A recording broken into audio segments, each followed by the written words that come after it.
સાબલપુર GIDC 2 જે વર્ષોથી આ લોકોનો પ્રશ્ન હતો, જીઆઈડીસી 2 ના લોકોનો, કે અહીંયા નાનોજી બેઠો પુલ હતો અને પાણી ભરાવાના પ્રશ્ન જે વારંવાર થતા હતા અને એ પાણી રોડ વધારે વરસાદ હોય તો પાણી રોડ ઉપર આવતા હતા, વાહનની અવર જવરમાં પણ પ્રોબ્લેમ થતો હતો. એને ધ્યાનમાં રાખી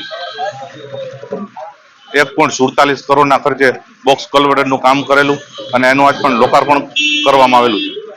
અને આજથી આ લોકો આ પુલ ખુલ્લો મૂકવામાં આવશે, તેથી ટ્રાફિકની પણ સમસ્યાઓ દૂર થશે.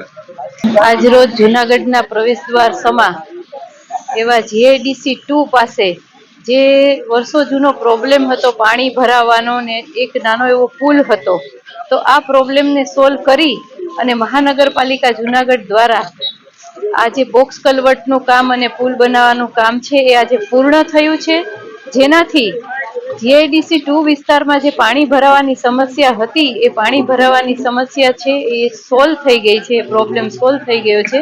અને આજરોજ માનનીય મેયરશ્રીના હસ્તે, માનનીય ધારાસભ્યશ્રીની હાજરીમાં, ડેપ્યુટી મેયર, પાર્ટીના પ્રમુખ તેમજ પદાધિકારીઓની હાજરીમાં, માનનીય કમિશનરશ્રીની હાજરીમાં આ પુલ છે એ વાહન વ્યવહાર માટે, લોકો માટે ખુલ્લો મૂકવામાં આવ્યો છે.